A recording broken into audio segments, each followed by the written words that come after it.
5 years ago, when I started this path, I didn't know anything about my belief system. I didn't know what was limiting me. I didn't know my essential self. I didn't know my North Star. I didn't know how to use my body to sense what was true. I thought my thoughts were reality, and I thought what other people did was about me. I believed that if someone made a sideways comment, it meant something about me. If someone didn't respond fast enough, it meant something about me. If someone pulled away, or seemed irritated, or forgot something, it meant something about me. My mind raced at 1,000,000 miles an hour, and I had no ability to tell what was true and what was imagined. And the honest truth, I believed all of it. If I could go back and sit across from myself 5 years ago, I wouldn't overwhelm him with philosophy. I wouldn't give him spiritual concepts. I would say one thing: slow down. Just slow down. Slow your thinking, slow your reacting, slow the speed at which you make meaning out of everything. Not everything is about you. Not everything is an attack. Most of what people do has nothing to do with you. But when you're living inside a nervous system that's on high alert, everything feels personal. So the first lesson was space. The second lesson, breath. I know that sounds simple, maybe even cliche, but breath is the doorway. When you're anxious, breathe. When you're activated, breathe. In through the nose, out through the mouth. And then notice the bottom of the breath, that tiny sliver of stillness, that half second where nothing is happening. That stillness is power, because in that stillness, you are no longer fully fused with the thought. You're observing it. And it's in that observing, that tiny bit of separation, that you begin to untangle the knots, the tangled cords of belief, the old stories, the ego's survival strategies. The third thing I wish I knew 5 years ago is this: your thoughts are made up. They feel real, they feel convincing, they feel urgent, but they are interpretations. They are stories your mind creates to make sense of the stimulation. Someone says something, you feel something. And instantly your ego maps an old belief onto the present moment. Maybe it's I'm not enough. I'm being rejected. I'm not safe. I'm being disrespected. But here's the truth. Every reaction you have is happening inside of you. It's your nervous system, your conditioning, your history, and you do not have to believe every thought you think. Over the past 5 years, what has changed my life is increasing the space between stimulus and response. I've learned the difference between reaction and response. A reaction is automatic. It's fast. It's protective. It's the ego launching into defense. A response is chosen. A response comes after the breath, after the pause, after the space, and often, this was surprising to me, often the most powerful response is no response. Let them say what they're going to say. Let them do what they're gonna do. It doesn't mean anything about you. That realization alone can free you from so much suffering. Now there's another layer to this journey that I want to approach carefully, softly. Because 5 years ago, I also believed that life was happening against me. That the world was unfair. That my experiences were random, or worse, targeted.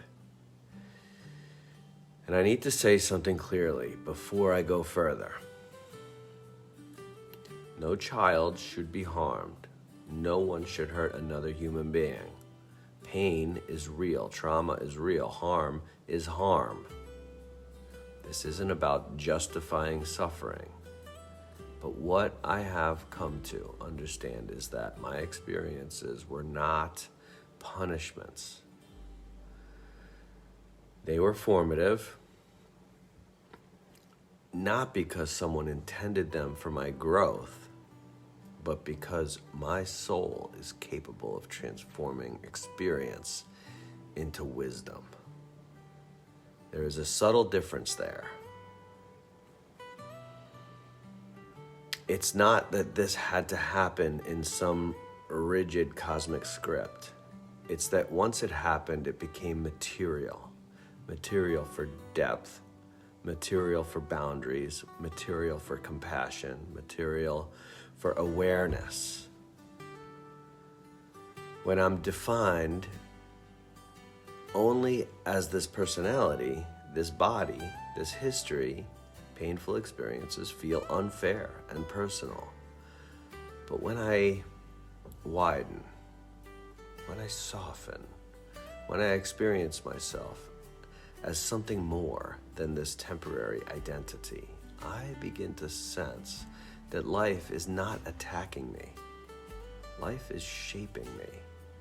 There is a thread that runs through all of it. Call it source, call it consciousness, call it God, call it the Creator.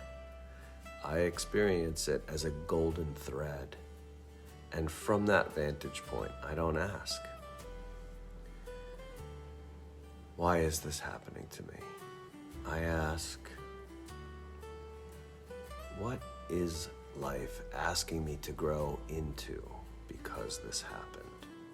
That question restores agency. It doesn't excuse harm. It doesn't rush forgiveness.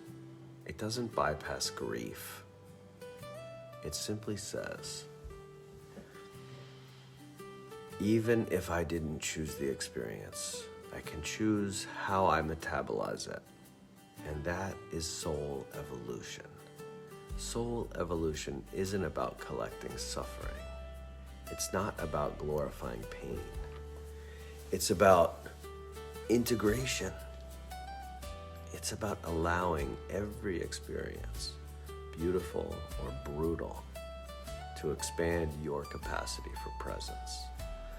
Hard things still hurt, but they no longer define me. They invite me. Sometimes the lesson is endurance. Sometimes it's leaving. Sometimes it's speaking up. Sometimes it's finally saying no. Evolution doesn't always look like staying and tolerating. Sometimes it looks like self-protection. Sometimes it looks like dismantling a belief that kept you small. And as I've learned to slow down, to breathe, to question my thoughts, to pause before reacting, I've also learned something else that changed everything. Receiving what is yours requires capacity. 5 years ago, I didn't know I had a limited capacity to receive. If someone gave me a compliment, I deflected it. If someone gave me money, I felt uncomfortable. If someone loved me deeply, I questioned it. Because receiving requires vulnerability. It requires staying open without rushing to close the exchange. And so life kept presenting me opportunities to build capacity. Difficult conversations, success, love, discomfort, abundance. And every moment I chose to stay present instead of react, my capacity expanded. Your capacity to receive determines what can enter your life. If you cannot receive a compliment, how will you receive abundance? If you cannot receive support, how will you receive love? If you cannot sit in discomfort, how will you grow? Capacity is built in the pause, in the breath, in choosing response over reaction. 5 years ago, I didn't know any of this. Today, I know this. Slow down, breathe. Your thoughts are not facts. You can choose your response. Your life is not happening against you, and every experience, when you integrate it, can become wisdom. And the doorway to all of it is space. Space between thought and belief. Space between stimulus and response. Space between pain and meaning. And that space, it's available to you right now. Take a breath. Pause and begin.